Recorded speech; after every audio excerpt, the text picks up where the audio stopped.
اب تک کی تحقیقات کے مطابق اور اب تک کی جو تفتیش کی گئی رجب بٹ سے، اس کے مطابق رجب بٹ مشکلات کا شکار ہو سکتے ہیں۔ ایسا ڈیٹا ریکور کر لیا گیا ہے جس کے اندر نازیبا ویڈیوز بھی شامل تھی۔ اپنے پرائیویٹ لمحات جس کو انہوں نے کسی کے ساتھ سرو کیا یا وہاں پہ انہوں نے گزارے، اس کی بھی انہوں نے ویڈیو بنائی ہے۔ جو ویڈیوز ہیں ان کی تعداد ہم آپ کو بتا سکتے ہیں کہ وہ 10 کے قریب ویڈیوز ہیں جو رجب بٹ کی جانب سے بنا کے رکھی گئی، اور یہ 2024 کی اور 2025 کے اوائل کی ویڈیوز ہیں، یعنی کہ چند ماہ پہلے بھی کی یہ ویڈیوز ہیں، جس کے اندر مختلف لڑکیوں کی ساتھ جو ہے وہ نازیبا حرکات کرتے ہوئے ان کو عکس بند کیا گیا ہے۔ اور اس میں آپ کو یہ بھی بتاتے چلیں کہ یہ صرف ایک لڑکی کی ویڈیو نہیں ہے، یہ مختلف جو لڑکیاں ہیں ان کی ویڈیوز ہیں۔ اس کو رجب بٹ نے اپنے ہی موبائل سے ان کو جو ہے وہ بنایا ہے۔ اس کے ساتھ ساتھ جو مختلف جو واٹس ایپ کی جو چیٹ ہسٹری ہے اور اس کے ساتھ ساتھ جو دیگر جو ایویڈنس ہیں وہ بھی سائبر کرائم انویسٹیگیشن ایجنسی کے ہاتھ لگ چکے ہیں۔ سینئر صحافی عرفان ملک نے رجب بٹ کے حوالے سے تہلکہ خیز انکشافات کر دیے ہیں۔ رجب بٹ کی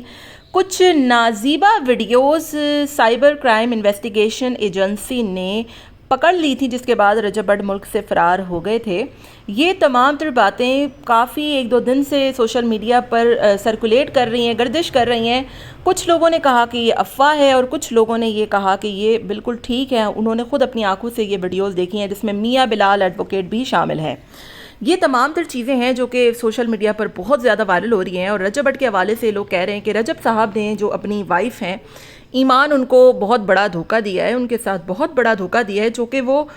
ملک سے زیادہ تر باہر ہی رہتے تھے، ادھر ادھر گھومنا پھرنا، اور کبھی اپنی وائف کو لے کر نہیں جاتے تھے۔ اور اب جو ہے وہ 2024 کی تصاویر ویڈیوز ان کے موبائل سے برآمد ہوئی ہیں، اور کہا یہ جا رہا ہے کہ وہ ویڈیوز ان کی خود کی ویڈیوز ہیں، جس میں وہ خواتین کے ساتھ کچھ پرائیویٹ لمحات گزار رہے ہیں، اور وہ اس طریقے کی کچھ ویڈیوز ہیں، اور وہ انہوں نے اپنے موبائل میں کیپچر کر کے سیو رکھی ہوئی تھیں، جو کہ 2024 کی، اور ایک لڑکی کے ساتھ نہیں، مختلف خواتین لڑکیوں کے ساتھ یہ ویڈیوز ہیں، جو کہ سائبر کرائم انویسٹیگیشن ایجنسی نے اس کو اپنی تحویل میں لیا تھا، ان کا موبائل فون، اور اس کے بعد یہ تمام تر ویڈیوز برآمد ہوئی تھی۔ 2-3 وکلاء نے کل ویڈیوز بنائی تھی اس پر، اور سوشل میڈیا پر بھی کافی سرکولیٹ کر رہی تھی، لیکن اب یہ خبر جو ہے وہ مین اسٹریم میڈیا پر آ گئی ہے، اور بڑے بڑے صحافی اس کے بارے میں کنفرمیشن کے ساتھ کہہ رہے ہیں کہ وہ ویڈیوز اور تصاویر انہوں نے خود اپنی آنکھوں سے دیکھی ہیں۔ تاہم رجب بٹ کا اس حوالے سے بالکل خاموشی انہوں نے اختیار کر رکھی ہے، اور دوسری طرف جو ہے وہ رجب بٹ کے ہی جو وکیل ہیں، جو ان کے پرائیویٹ مطلب ان کے جو تمام کیسز ہینڈل کرتے ہیں،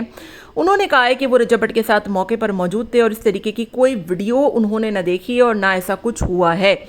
رجب بٹ کے وکیل نے جو ہے وہ کیا کہا ہے وہ بھی ہم آپ کو سناتے ہیں۔ کل سے ایک ہی نیوز سن رہا ہوں کہ جناب رجب بٹ ایف آئی اے میں گیا، وہاں پہ اسے انہوں نے تھپڑ مارے، انہیں بٹھا لیا، انہوں نے اس کے موبائل کو چیک کیا، اس میں سے لڑکی کی تصویریں نکل آئیں، فلاں ہو گیا۔ تو خدا کا کوئی خوف کا ہو، میں حلفن کہہ رہا ہوں، حلفن کا مطلب ہوتا ہے اللہ کو حاضر ناظر جان کے کہنا۔ میں اس کے ساتھ وہاں پہ موجود تھا، وہاں پہ ایسا کوئی معاملہ نہیں ہوا، وہاں پہ انہوں نے بلایا، اس کا بیان ریکارڈ کیا، بس ختم، اور اسے بھیج دیا گیا۔ تو یہاں پہ میں نیوز چینل کو دیکھ رہا ہوں، ٹی وی پہ دیکھ رہا ہوں، جناب رجب بٹ کے ساتھ یہ ہوا، تو میں صرف اتنا کہوں گا کہ جھوٹے پہ اللہ کی لعنت ہوتی ہے، تو برائے مہربانی جھوٹ بولتے وقت اس ذات کا ضرور خیال کر لیا کریں۔ رجب بٹ کے جو وکیل ہیں انہوں نے کہا کہ اس طریقے کی کوئی بات نہیں ہوئی ہے، نہ تو رجب بٹ کا موبائل لیا گیا، نہ ہی اس کو چیک کیا گیا، نہ اس میں سے ویڈیوز اور تصاویر نکلیں۔ سوچنے والی بات ہے کہ رجب بٹ اگر کہیں کسی ادارے میں جا رہے ہیں تو وہ والا فون کیوں لے کر جائیں گے جس میں اس طریقے کی ویڈیوز ہوں، اور وہ فون دینے سے پہلے کیا یہ نہیں سوچیں گے کہ اس میں کچھ میری پرسنل ویڈیوز موجود ہیں؟ ایک نارمل کامن سینس کی بات ہے۔ دوسری طرف ان پر جو ایلیگیشنز لگائے جا رہے ہیں وہ صرف اس لیے لگائے جا رہے ہیں کیونکہ وہ ابھی بڑی مشکلات میں ہیں، اور ان پر آپ کو پتہ ہے کہ توہین صحابہ کرام رضی اللہ تعالی عنہ کا جو ہے وہ ایک بہت سنگین الزام عائد ہے،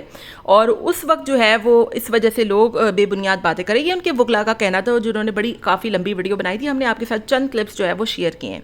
اور دوسری طرف انہوں نے مین اسٹریم میڈیا، نیوز چینلز اور صحافی کو کہا ہے وارن کر کے کہ آپ لوگ کو شرم نہیں آتی، آپ لوگ جھوٹ بول رہے ہو۔ لیکن دوسری طرف جو یہ صحافی ہیں یا پھر جو وکلاء وغیرہ ہیں وہ بڑے کنفرمیشن کے ساتھ اس بات کو کہہ رہے ہیں کہ ہم نے وہ ویڈیوز دیکھی ہیں، اور میاں بلال نے کہا تھا کہ نازیبا تو نہیں، لیکن ہاں ان کی خواتین کے ساتھ کچھ ویڈیوز ضرور پکڑی گئی ہیں۔ تو یہ کون سی ویڈیوز ہیں؟ کیا یہ وہی ٹک ٹاک ویڈیوز ہیں جو یہ ٹک ٹاکرز کے ساتھ بناتے آئے ہیں، یا اس طریقے کی کوئی ویڈیوز ہیں، یا پھر جو سلمان حیدر ٹائپ کی جو ویڈیوز ملی تھیں وہ ہیں؟ بہرحال یہ تمام تر باتیں بہت ہی زیادہ عجیب و غریب ہیں، اس وجہ سے کہ ان کی ایک عدد بیوی ہے اور ان کے خیر سے اولاد کی جو ہے وہ پیدائش ہونے والی ہے۔ تو یہ ایسے موقع پر اس طریقے کی خبریں سامنے آنا، اور وہ بھی رجب بٹ کے حوالے سے، تو یہ بہت عجیب و غریب سی بات ہے۔ رجب بٹ نے ولاگنگ چھوڑ دی ہے، وہ ولاگز پہ نہیں آ رہے، انہوں نے میڈیا اچانک سے چھوڑ دیا ہے، حالانکہ اس سے پہلے بھی توہین رسالت کا معاملہ ہوا تھا، اس وقت بھی رجب بٹ نے ولاگنگ نہیں چھوڑی تھی۔ اچانک سے وہ یوٹیوب سے غائب ہو چکے ہیں، ٹک ٹاک پر بھی وہ نہیں آ رہے، بولا تھا انہوں نے آئیں گے لیکن وہ کل نہیں آئے۔ تو یہ بڑی عجیب سی بات ہے کہ کیا واقعی میں ایسا کوئی معاملہ ہو گیا ہے کہ رجب بٹ بالکل ہی غائب ہو گئے ہیں؟ اور اگر ایسا ہے تو بہت ہی خطرناک بات ہے کہ رجب بٹ نے اپنی ساری ساکھ جو ہے وہ خراب کر لی. اینی ویز نہ مجھے اس بات میں کوئی کنفرمیشن ہے کہ وہ ویڈیوز ہیں یعنی، کیونکہ میں نے وہ ابھی تک اپنی آنکھوں سے نہیں دیکھی. آپ کا اس پورے رول کے بارے میں کیا خیال ہے؟ کیا رجب بٹ کو کوئی پھنسا رہا ہے؟ کیا واقعی میں اس طریقے کی کوئی ویڈیوز ہیں یا کیا ہے؟ آپ ہمیں کمنٹ میں ضرور بتائیے گا.